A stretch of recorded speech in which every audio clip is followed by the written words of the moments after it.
This year I made a lake aquascape as a competition tank for IAPLC. For this project I used conventional hardscape materials, but also some unconventional ones. And also strange methods, like some secret ones that I will reveal in this video. Some of them work quite well, but others turned out to be big time fails. However, at the end, despite the hard work, it turned out to be quite nice. A crazy scape, just as I hoped for. Hi friends, I want to aquascape my 3-foot tank, make a competition aquascape inside. I have everything ready. We'll use rocks and driftwoods. They are exactly the same as in this model. However, they needed some work, some preparation. With the help of a friend, I sliced them up in proper shape pieces. On these triangular shaped rocks, I will be able to glue some moss and wood pieces. So, I'm really happy with the result. They have the perfect shape now.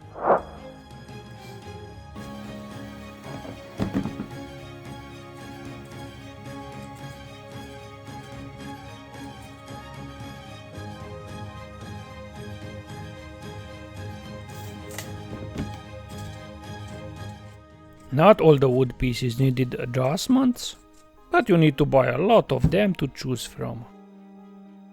To protect the bottom of the tank I use a pad and some filling materials.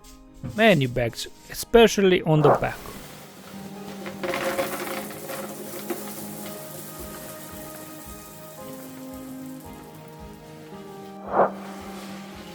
Clay balls are cheap and porous. They won't affect the hardness of the water, but you need to rinse them well.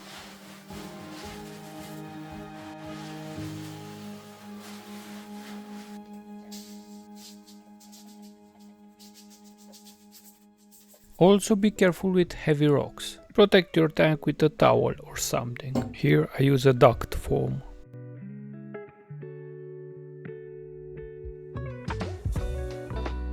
Soon as I'm happy with a couple of hardscape pieces placement, I glue them together with a piece of cotton pad soaked with cyanoacrylate.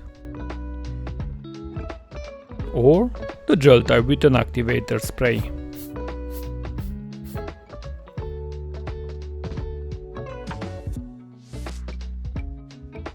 This is how you can hide the ugly cotton pad.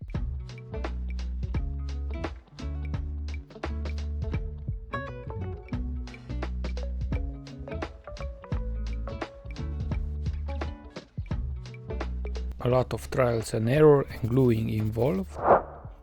As you can see, some of the pieces were easier to prepare outside of the tank and then added to our hardscape.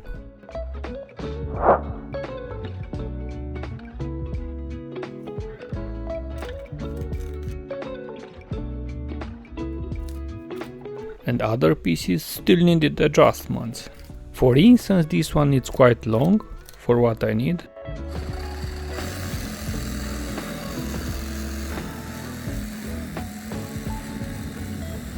I made the markings, then spent like an entire hour to cut it. It was very dry, so my chainsaw didn't manage to cut it quite easy. Or maybe I had the totally wrong tool for the job.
Now you better take cover.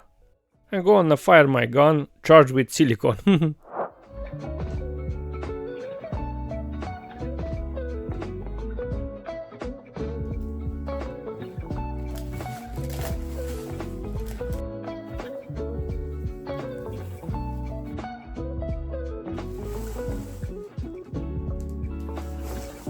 I always use different grain size for my cosmetic sands to make it more natural.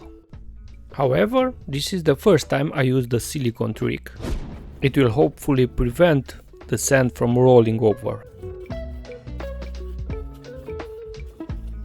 By the way, if you like what you see in my videos, would mean a lot to me if you take just a second to hit the like button and maybe give me those precious hype points. It's a way for this material to reach other enthusiasts as well. I use a different type of sand to create a nice trail, and on the shores we have a different size gravel, as if it was carried there by the water. To make sure it won't roll and they won't mix together, I use stones of cyanoacrylate to hold it still. Please don't judge me, and I bet it will be a nightmare to tear this apart. For the next part, to create lakes, I use epoxy resins and pigments. They are quite easy to combine and use, but difficult to master. When they start to cure, they might produce fumes and smoke, so a mask can be handy.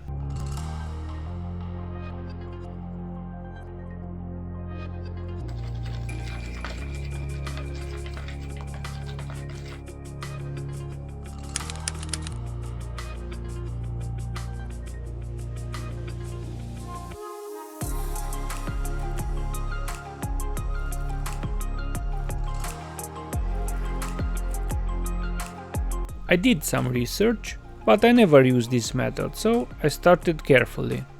But you can see that despite using silicone with my gravel, the resin is quite liquid and it drains through the gravel. While I was contemplating and trying to find a solution for this, the resin mix had a powerful curing reaction and I lost a big chunk of it. See, it's rock solid, but at least it works. It's still quite fluid. At least I'm happy with the color. I use white to imitate some waves near the shore of the lakes, but that also went wrong.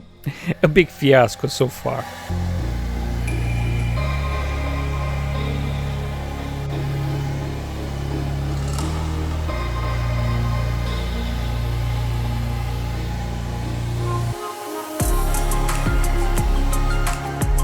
After a few minutes, our resin cocktail started to cure. It cures very fast if the resin still is in the container. It happened again just like yesterday. However, today I tried to use at least a part of it. I tried to pick up whatever was too solid, but that shit burns like hell.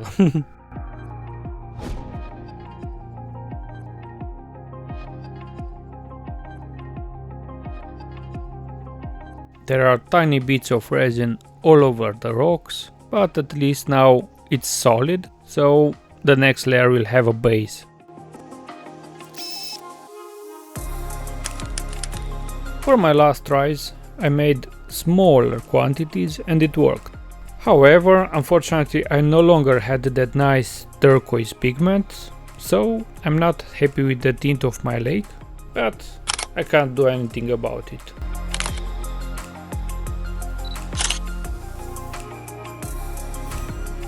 I managed to make a huge mess, a lot of wasted epoxy, and it's not cheap, it's quite expensive. But our hobby isn't cheap anyway. For this scape I needed just a small variety of plants, mostly small leaf plants and mosses to hide the gluing. For this big scape I only have 3 baskets with aqua soil and stem plants.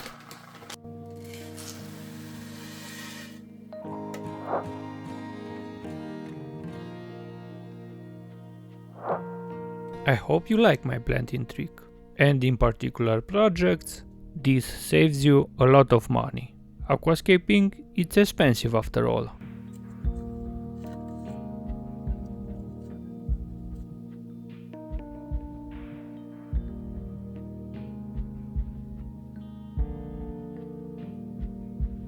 The next moss is very important for this project. I kept it and propagated it for about a year, and I even have a video about that method.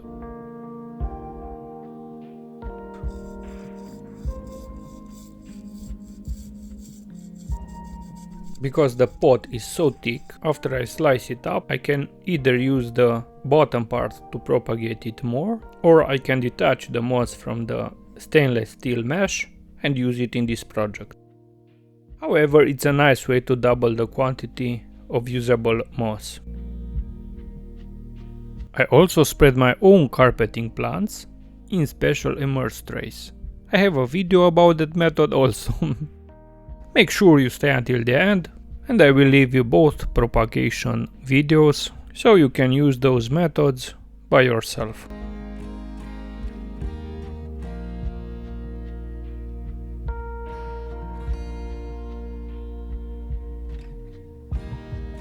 You can use gloves when gluing moss, but I prefer to fill it. After I finished the planting, I quickly filled up the tank, but I made the full water change to wash out all possible chemicals.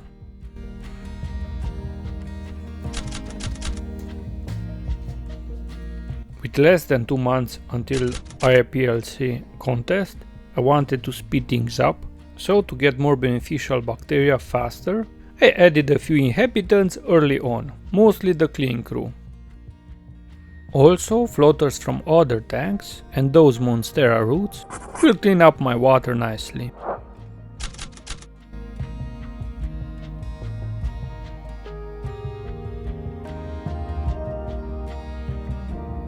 But it wasn't enough, so by day 5 I added more than 100 of guppy fries. And in less than 48 hours the water was crystal clear.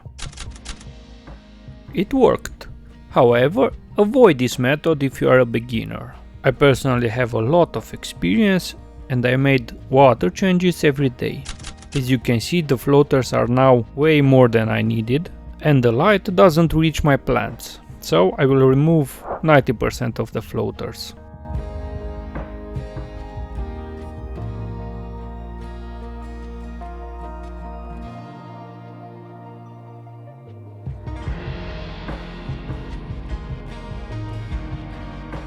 To have more dwarf baby tears, I used the same trick as in Riccardia Chametrafolia. An aquascape like this obviously needs a lot of work and maintenance. If dirt gets inside the Riccardia, it's like a magnet for algae, so avoid that, keep it clean at all costs.